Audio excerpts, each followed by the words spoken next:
Hey, what's going on? This is C Mac Breezy, and today's video is about Bow Wow and about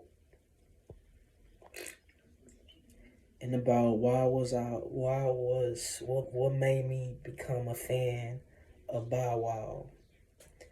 Nowadays, he go by his real name, Shad Moss, or whatever the fuck he be going by. Now, the times in the 2000s, right? I was born in 1997, right? I didn't get to that hip hop stuff until shit, like the early 2000s, early mid 2000s. If you was born in 97, in your era, it's half of y'all eras. Most of y'all eras is like in the early 2000s, mid 2000s, late 2000s, and then it stops like somewhere in the mid 2010s. So I'm a 2000s baby. For those y'all don't know. So I remember when Bow Wow hit the scene, y'all. Back in our childhood, there was a times when if you had parents growing up, if you had strict parents growing up, they not gonna let you listen to no dirty ass raps where there's a lot of cussing and all this type of shit. If you gonna listen to that shit, if you was able to listen to that shit, you go to Walmart and Target and you buy the clean version, which was whack and corny. What's the whole point of listening to them albums when you could watch you could listen to the explicit shit, right? So me growing up, since I couldn't listen to certain shit, I listened to Bow Wow. Now Bow Wow, all the ladies wanted Bow Wow. All the fellas wanted to be like Bow Wow. People not gonna admit, niggas not gonna admit this shit, but people in the 2000s want to be like Bow Wow. I sure in hell was sure would I sure hell wanted to be like him. I started, man, I want those braids. I want braids like Bow Wow. I want combs like Bow Wow. The adults, okay. The grown ass niggas wanted to be like Allen Iverson. Teenagers wanted to be like Allen Iverson. I wanted to be like Bow Wow. So my first introduction to Bow Wow was when he did the sound off the soundtrack of Big Mama's House. When Jermaine Dupri introduced us to Bob, when he first introduced us, but I caught that on like later, like a year later in 2001. I was 4 years old. I remember watching Big Mama's House. I remember like on the D, like I don't know if DVDs or VHS. If it was on DVD VHS, I remember in the end credits or whatever and shit like that, they was playing this song called "Bounce with Me." Then it's in the scene where Martin Lawrence is playing basketball, and you hear that song in the basketball court, scoring these fucking youngsters on the court, these bullies on the court, protecting Trent, standing up for Trent. Neil Long sung in the movie. So, but my when I became a big fan of him is when the CD when I bought the CD called when my uncle Clarence bought me the CD called Doggy Bag. I didn't grow up on his first album, Beware of Dog, until like years later. I relate when I heard one like my favorite songs on the album Doggy Bag, even though it didn't hit as good as his first album.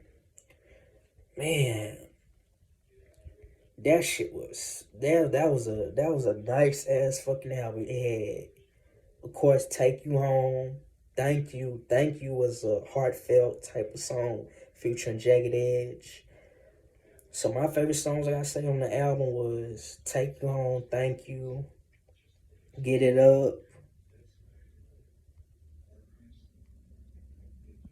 and more songs. It's been so long since I heard the album.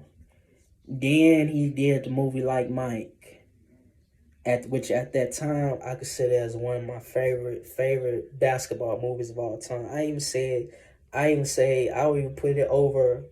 I even put it over Space Jam. Like Mike was like our Space Jam. It was like our Space Jam in that time. In the year of 2001 or 2002 when it first came out. It came out in 2002. And that's when I became. That's became when I became like Mike is the reason why. Is the reason why I became a big NBA fan. Then you got. Then before.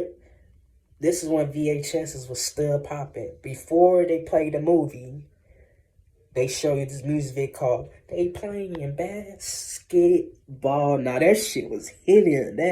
That song with him featuring Fabulous. Fabulous went the fuck off, and Jermaine Dupri. That shit was good. That was a nice ass movie. Then I come to find out this is when he was having problems with Jermaine Dupri. And then at the year of 2003, he drops his third album. I didn't really listen to that album until later on, years later. I slept on that album, Unleashed. And when I wound up listening to the album Unleashed, I feel like I just really like it. I really like his third album, Unleashed. This was a time when he was going through puberty and all this type of shit. You know the song. If you're a Bow Wow hip hop fan, a Bow Wow fan, diehard fan like me, you would notice that he was going through some beef with Jermaine Dupri. This is on his only album he ever did. He ever did an album without Jermaine Dupri help and supervision and stuff like that. And I feel like this is his weakest album. His average album. You got some good tracks like To My Mama, the songs with him and Mario in it. Let's Get Down was a disappointment. My Baby, I think that's the only song, one of the fewest songs I like on the album.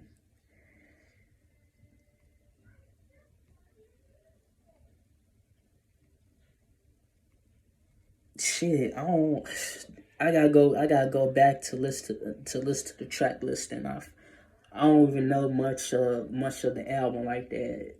I ain't studied much of the album like that. That's goes to show that I was not really feeling that album. It was a disappointment.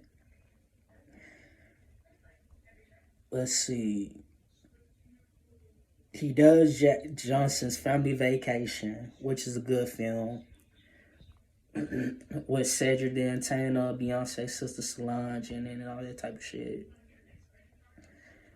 And Steve Harvey.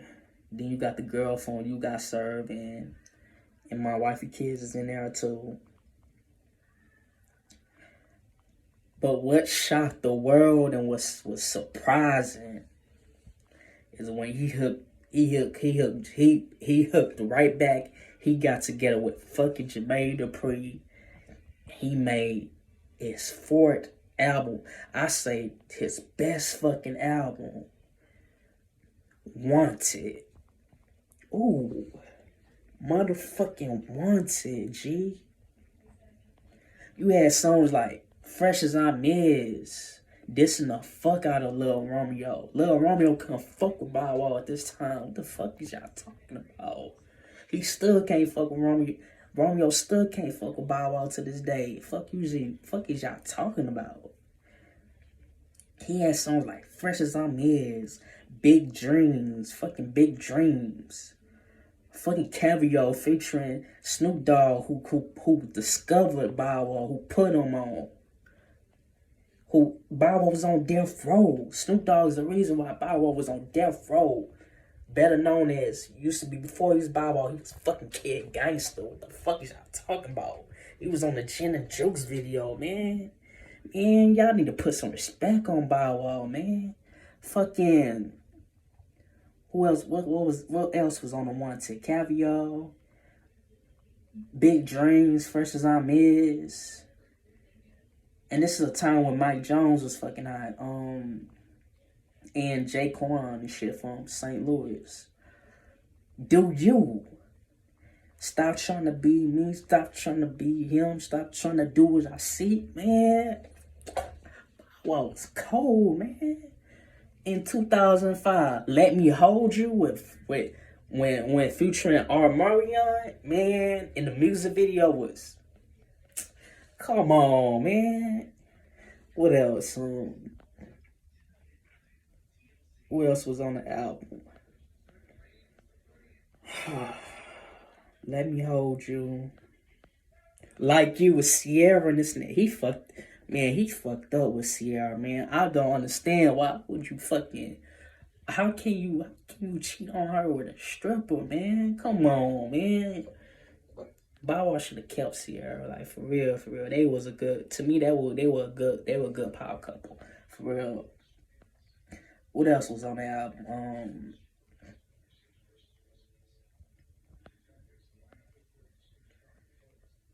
All I know is that it was a good ass fucking album.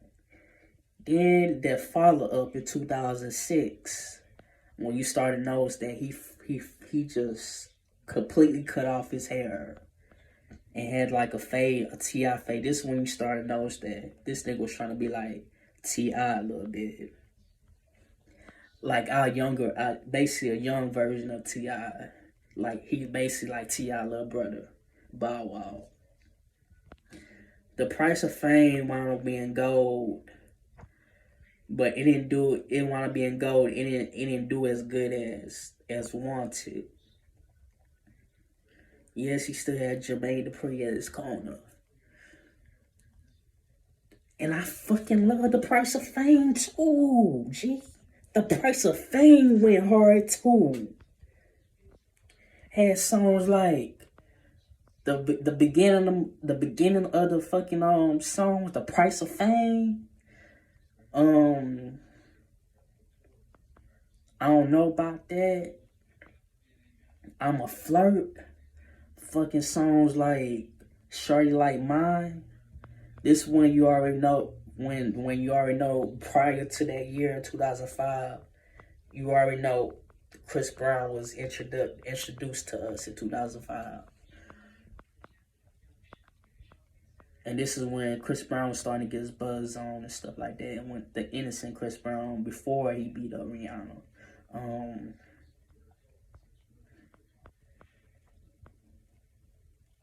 Shorty Like Mine. Out of My System. When I heard fucking Out of My System, bro, man, I could feel what, when you could feel what a nigga going through, even if you did, even when you was the motherfucker that did the shit. You heard that, you broke a heart. You could feel pain too. A motherfucker feel pain too. Cause cause a motherfucker even feel regret. Could feel regret. That's how a motherfucker can be having heartbroken, knowing damn well that you can't get it back, you can't make it right. She don't want to fuck with you no more after what you did to her.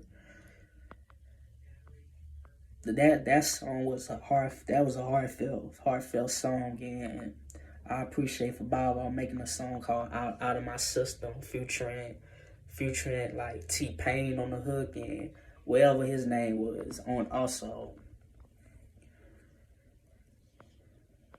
Shorty Like Mine was nice. I'm a Flirt, but I'm mad at the fact that R. Kelly jacked the fuck out of his own song. Tell me what I gotta do to get to the back to the way it was. Man, Price of Fame was even hitting, man. How You Moving when you trying to sound like 50 Cent on that shit. Little mama, show me how you move it. That song, now that was that man. The Price of Fame was motherfucking is a motherfucking classic. Then after 2007, this one you started to notice that Bow Wow starting to fall out. In my opinion, this one he went downhill and he fell off when he did his compilation album with Armarion called Face Off.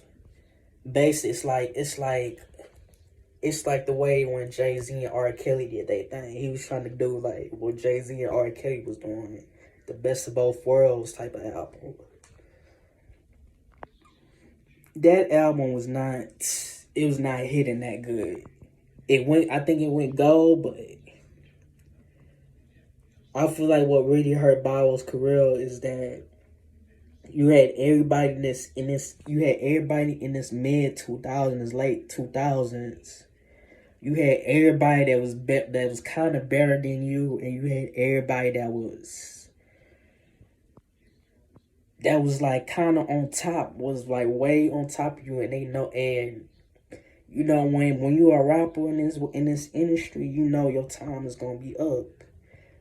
Soulja Boy, I feel like what hurt his career was Soulja Boy and Chris Brown. Those was the two artists that, even though Chris Brown was an R&B singer, that's what fucked up Bow Wow and Marion's career. That's what hurt their career. They was some new cats in the industry, and they just passed them up. And you know how this shit goes. So you had once Chris Brown hit the scene in 2005, then you put him on your song Shorty Like Mine. You know Chris Brown, and you had T-Pain that was killing it. Once Chris Brown hit the scene, it was over for Bow Wow. Then once Soulja Boy hit the scene in 2007, that was like the last blow on Bow Wow's career. Then when you got fucking T-Pain also in the mix, bro. It was just over for Bow at this point. His career was finished. He couldn't come back. He couldn't revive, and that just made me feel bad about Bow Wow. Then in 2008, you don't hear nothing about Bow Wow until 2 years later in 2009, he comes out the album called New Jack City Part 2. He beefing with Soulja Boy and all this type of shit because he knows that Soulja Boy is a bigger rap career than him at this time. Of course, New Jack City flopped. It flopped. It didn't sell that much. He was expecting that album to go #1. But then even that, I feel like New Jack City Part 2 was slept on. That was underrated.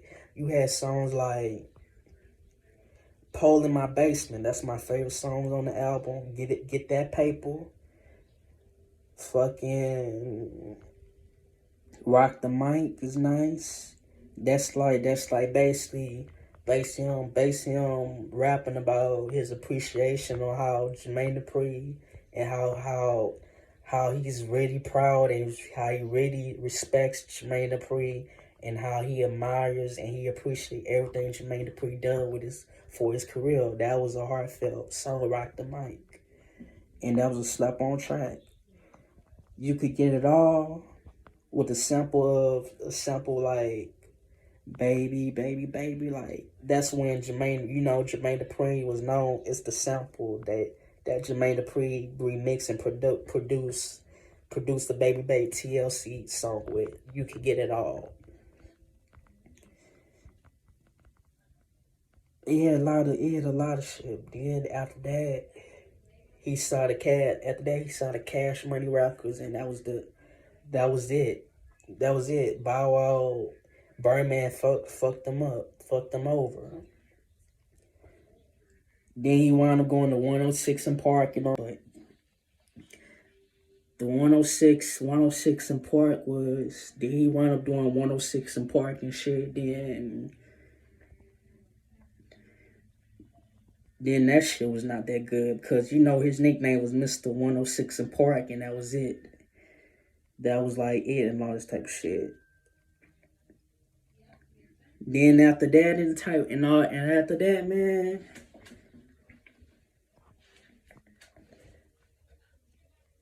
And after that, Bow Wow's rap career was the shit. Then he started doing a little bit of movies. Couldn't his career be better? Absolutely, but at the same time, we had way too many competition in 2000, like Soulja Boy, T-Pain, and Chris Brown. And that would really hurt his career. So I feel like his prime was 2005, 2006 to 2000, 2001, and 02. So 2000, 2001, 2002 to make his big comeback in 05 and 06. And then you could say his decline was that Face Off album in 2007. Other than that, Bow Wow, you my favorite. You always gonna be my favorite rapper, no matter what. And I got nothing but respect and love for you. And I appreciate everything you did that was important in my life. Because without you, man, I'm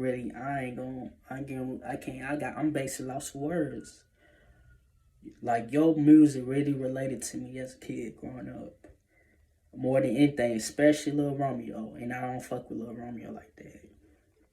So, props to you, Bow Wow. And I just wish you put out new material and really dropped this last album. Once you put this last album out, your retirement album, man, it's fucking over with. Wreck that shit. Peace and much love. And I'm getting my favorite rapper, Bow Wow, his flowers. Peace.